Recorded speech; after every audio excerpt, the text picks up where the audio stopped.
কন্যা মৌচুমী ডেকা অধিকাৰীয়ে আজুৰি আনিলে মিছেছ ইণ্ডিয়া 2023ৰ খিতাপ। বেলতলা ভাষা সাহিত্য সভাৰ প্ৰাক্তন সম্পাদক, কবি, প্ৰবন্ধকাৰ, ৰাজনৈতিক বিশ্লেষক, গুৱাহাটীৰ জীয়ৰী, গুৱাহাটীৰ বোৱাৰী মৌচুমী ডেকা অধিকাৰীয়ে আজুৰি আনিলে মিছেছ ইণ্ডিয়া 2023ৰ সন্মান। সাহিত্য জগতৰ পৰা ফেশ্বন জগতলৈ খোজ আগবঢ়াই ভাৰতৰ বিভিন্ন স্থানৰ পৰা প্ৰায় 30জন প্ৰতিযোগীক চেৰ পেলাই অসম কন্যা মৌচুমীয়ে নতুন দিল্লীত অনুষ্ঠিত হোৱা মিছেছ ইণ্ডিয়া 2023ত ৰেম্পত শীৰ্ষত পৰিধান কৰি সক্ষম হ'ল মিছেছ ইণ্ডিয়াৰ ৰূপোৱালী ক্ৰাউন। ভৱিষ্যতে অসমৰ ফেশ্বন জগতৰ প্ৰতিভা সম্পন্ন প্ৰতিযোগীক গাইড কৰাৰ ইচ্ছা পুহি ৰখা মৌচুমী ডেকা অধিকাৰীয়ে অতি শীঘ্ৰেই আৰম্ভ কৰিব নিজৰ প্ৰডাকশ্যন হাউচ। ইতিমধ্যে অসমীয়া চিনেমা জগতখনত কাম কৰাৰ লগতে অসমীয়া চিনেমাৰ পৰিচালনা আৰু প্ৰযোজনাৰ কাম অতি শীঘ্ৰেই আৰম্ভ কৰিব বুলি গুৱাহাটী লাইভ 24/7ৰ সৈতে হোৱা এটা সাক্ষাৎকাৰত ব্যক্ত কৰে মিছেছ ইণ্ডিয়া 2023 মৌচুমী ডেকা অধিকাৰীয়ে। গুৱাহাটীৰ পৰা ৰুমি নায়কৰ report, north east frontier news.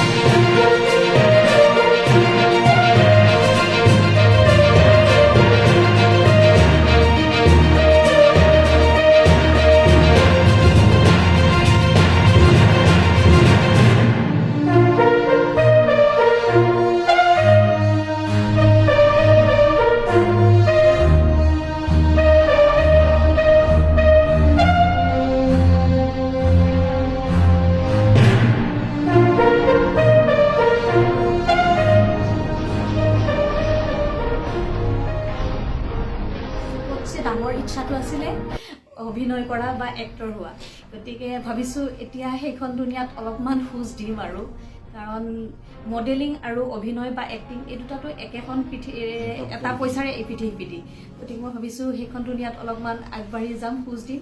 বেলেগৰ প্ৰডাকশ্যনেই হওক, নিজৰ প্ৰডাকশ্যনেই হওক, মানে নিজৰ লগতে মানে আমি টিম ৱৰ্ক হিচাপে কৰি আগবাঢ়ি যাম বুলি সেইটোতে মোৰ এটা ইচ্ছা প্ৰকাশ আছে আৰু সেইটোৱে মোৰ চবতছে ডাঙৰ ইচ্ছা বুলি ক'ব পাৰি মডেলিং জগতখনত অহাৰ। মেইন উদ্দেশ্য যদি আপোনালোকে সোধে যে মডেলিং জগতত মই কিয় আহিছিলোঁ, আচল উদ্দেশ্যটো হৈছে কিন্তু মোৰ এক্টিঙে। মডেলিংটো মোৰ যাওঁতে যাওঁতেহে এইখিনি পালোঁ, এইটো একচুৱেলি মোৰ উদ্দেশ্য নাছিলে, উদ্দেশ্যটো হৈছে এক্টিং। গতিকে সেইটোৰ লগতে জড়িত হোৱাৰ কাৰণে ভৱিষ্যতে মই চেষ্টা কৰিম। তাৰপাছত চিৰিয়েলতো কাম কৰিছিলোঁ, কিন্তু বিয়া যেতিয়া হৈ গ'ল তাৰপাছত শাৰীৰিক মানে অলপ ঘৰ সংসাৰৰ কাৰণে মই অলপমান ব্যস্ততাৰ কাৰণে তাৰ পৰা অকণমান আঁতৰি থাকিব লগা হ'ল। যদিও আঁতৰি থাকিলোঁ, তাৰপাছত কিন্তু মই সাহিত্য সভাৰ লগত জড়িত হৈ গ'লোঁ। আমাৰ অসম সাহিত্য সভা, অসম নাট্য সন্মিলন, তাৰপাছত লেখিকা সন্থা আৰু সাংস্কৃতিক মহাসভা, এনেকুৱা 10টাতকৈ অধিক সংস্থাৰ লগত মই জড়িত হৈ গ'লোঁ। মই গৈ 10 বছৰ মোৰ তেনেকৈ পাৰ হ'ল। তাতে মই বেলতলা সাহিত্য সভাৰ সম্পাদকো আছিলোঁ, নাট্য সন্মিলনতো আছিলোঁ। তেনেকৈ কৰি থাকোঁতে কিন্তু যিহেতু অভিনয়ৰ প্ৰতি বা মডেলিং দুনিয়াৰ প্ৰতি আগৰ পৰা ইণ্টাৰেষ্ট, ঘপককৈ যেন কিবা এটা কাৰণত লাগিলে যে মই ফেশ্বন শ্ব' অলপমান ট্ৰাই কৰিব পাৰোঁ। ফাৰ্ষ্ট যেতিয়া শ্ব'টো কৰোঁতে মোৰ ফাৰ্ষ্টত মই একো নাপালোঁ, এতিয়া মই অকল বেষ্ট স্মাইল পালোঁ। কিন্তু তথাপি অলপ বেয়া লাগিলে, কিন্তু তথাপি ভাল এইকাৰণে লাগিলে মই কেতিয়াও ফেশ্বন শ্ব' সেনেকুৱা দুনিয়াখন দেখাও নাছিলোঁ। মই ফাৰ্ষ্ট টাইম মই ফেশ্বন শ্ব'ত নিজে ষ্টেজত উঠিলোঁ। জগৰ আছে, হাৰিয়ানা আছে, মধ্য প্ৰদেশ, উত্তৰাখণ্ড আৰু হাৰিয়ানা আছে। এইখিনি যেতিয়া শ্ব'টো তেনেকৈ কৰিলোঁ, তেনেকুৱা গতিকে এইটো জাৰ্ণি মই ভাবোঁ এতিয়া মোৰ ষ্টাৰ্টিং। মই একো প্ৰফেশ্যনেলি তেনেকৈ কৰা নাছিলোঁ, জাষ্ট মোৰ এটা ইণ্টাৰেষ্টৰ কাৰণে কৰিছোঁ। এতিয়া ভাবিছোঁ অলপমান তাত আগবঢ়াই যিগৰাকী মোৰ নিচিনা আৰু বহুত এগৰাকী মহিলা আছে, তেওঁলোকে বহুত ইণ্টাৰেষ্ট আছে, টেলেণ্টো আছে, কিন্তু তেওঁলোকে ৰাস্তা দেখা নাই। গতিকে মই ভাবোঁ হিচাপে যদি অকণমান যিখিনি জানিছোঁ, মোৰ শিক্ষা শেষ হোৱা নাই, শিকিবলৈ আৰু বহুত বাকী আছে, কাৰণ কোনো বস্তুৰ শিক্ষা শেষ নহয় কেতিয়াও। ভাবিছোঁ মই যিখিনি জানো সেইখিনি যদি মই ক্ৰাউনটো মই ঘৰত পেলাই থৈ বা বহাই থৈতো লাভ নাই, এইখন মই লৈ পেলাইতো ৰাখি লাভ নাই যদি মই সেইটো কামত ইউজ কৰিব নোৱাৰোঁ। ভাবিছোঁ যিসকল এনেকুৱা আগ্ৰহী মহিলা আছে, ছোৱালীয়ে এই ফেশ্বন মডেলিং জগতত আগবাঢ়ি আহক।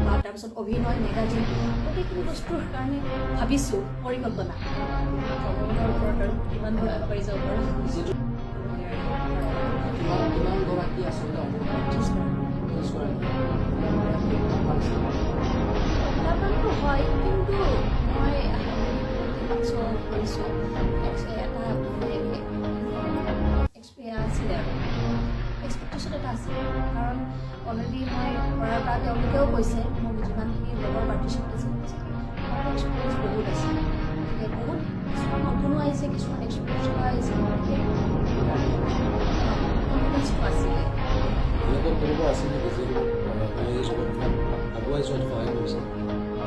হয়তো মই প্ৰত্যেকখন শ্ব'ৰ কথাই ক'ব লাগিব প্ৰত্যেকজনে হেল্প কৰিছিল কাৰণ কিয় মোক প্ৰতিটো ক্ষেত্ৰতে নতুন নতুন বস্তু এটা শিকাইছে মই যিমানকেইখন শ্ব' কৰিলোঁ মই প্ৰত্যেকটো লাগে যেনেকৈ দেলহিত কৰিলোঁ মৈদাম তাতে মোক নেশ্যনেলত মই যেতিয়া ফাৰ্ষ্ট কৰিছোঁ মোৰ বহুত এক্সপিৰিয়েঞ্চ আছে ৰেখা চক্ৰৱৰ্তীৰ নিচিনা এগৰাকী অভিনেত্ৰীয়ে মোক যেতিয়া তেওঁ অৰ্ডেৰে সন্মানিত কৰিছে সেই শ্ব'টোত ৰেম্প ৱক যেতিয়া কৰিছোঁ যিখন ষ্টেজ ইমান প্ৰকাণ্ড লগা ষ্টেজখনত সেইটোৰ এক্সপিৰিয়েঞ্চ মোৰ বহুত মানে বিৰাট ভাল লগা কাৰণ সেইটো মোৰ নেশ্যনেলত ফাৰ্ষ্ট আছিল